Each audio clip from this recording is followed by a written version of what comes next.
I regret to inform the House of the death of the noble Lords Lord Desai on the 29th of July, Lord Sawyer on the 3rd of August, Lord Paul on the 21st of August, and Lord Boswell of Hainault on the 30th of August. So on behalf of the House, I extend our condolences to the noble Lord's family and friends.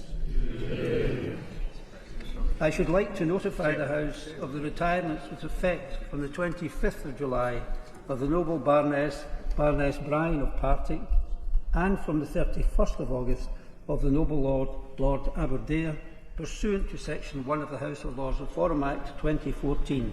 And on behalf of the House, I should like to thank the noble Lords for their much valued service to the House. First oral question, Viscount Campbell. I beg leave to ask the question standing in my name on the order paper, and in so doing draw noble Lord's attention to my technology interests as set out in the register.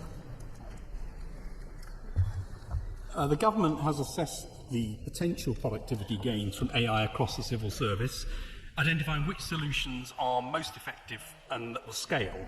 We've conducted the world's largest trial of general-purpose AI tools, such as Copilot, to measure their impact and benefits. These evaluations inform which technologies deliver which outcomes and will enable us to prioritise adoption. Our assessment indicates significant economic benefits from widespread, well-targeted AI deployment across His Majesty's government. My Lords, in May, the Government announced a rightly ambitious plan to drive tens of billions of pounds a year in civil service productivity savings through AI. In June, the Government then estimated that use of AI tools was saving civil servants 26 minutes a day. Now, even if that's true, the noble Lord the Minister will, of course, agree that time savings, however welcome, do not equate to productivity. So now that the Government has spent 573 million on AI tools and consulting for the civil service, how will it measure productivity gains to rapidly build on successes and shut down failures? The figure of 573 is, of course, a forward spend, so that's not what's been spent, it is the commitment over the next few years.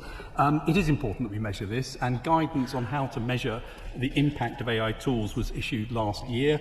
There's a very rigorous process for doing that. The 26 minutes that's been picked up of the Copilot studies, of course, of a general AI tool, and much greater savings come in specific uses in specific areas, which won't be general across the civil service. The noble Lord is quite right to point out that time saving isn't productivity, but what we do know from studies elsewhere and across business is when you get those time savings, about half of it goes to do core tasks, about a quarter is on other strategic and creative work, and about 25% goes on enhanced well-being. So that's what we might expect as a result of that. There's a lot to do to make sure that we implement this properly right the way across the civil service. My Lords, would my noble friend the Minister also consider assessing productivity gains from basing civil servants in the regions rather than in London? Because in my view, as an ex-regional minister for Yorkshire and the Humber, that would be an effective way of ensuring that they're focused on reducing regional inequalities and encouraging regional growth.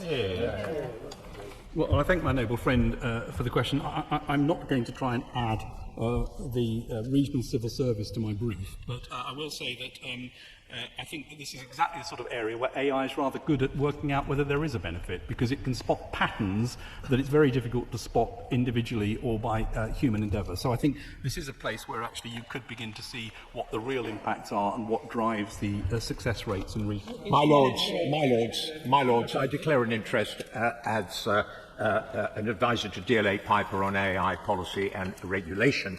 My Lords, given that the Government has just set up a sovereign AI unit with a budget of £500 million to promote domestic AI leadership, what steps are being taken to ensure that British companies and startups have fair access to civil service AI contracts rather than defaulting to large US tech corporations, my Lords? Why is the UK civil service so heavily reliant on procurement from major US technology firms such as Microsoft, the noble Lord mentioned Copilot, OpenAI and Google, rather than focusing on developing its own domestic AI tools and platforms? I thank the noble Lord for his question. I have a full question on sovereign AI on Wednesday, which I will answer that question in more detail. But in the meantime, let me just say that there isn't some sort of inbuilt bias against that. It's just that many of the large language programs are actually, large language models are, of course, from US companies, and those are the ones that are available at the moment. But the sovereign AI unit will use that 500 specifically to stimulate UK companies as well. My lords, the majority of the civil servants are still recruited. My lords, here, time to hear from the crossbenchers. My lords, while the results from the landmark AI trial with the civil service are clearly encouraging, does the Minister agree that this highlights the urgent need to train up public sector workers across all departments on effective and appropriate use of generative AI? And might I suggest that such training and guidance applies in particular to us, by which I mean noble lords on all sides of this chamber? It's interesting to see the report from MIT last week on the use of AI across companies that noted that 95% of companies got very little benefit and 5% got massively disproportionate benefit.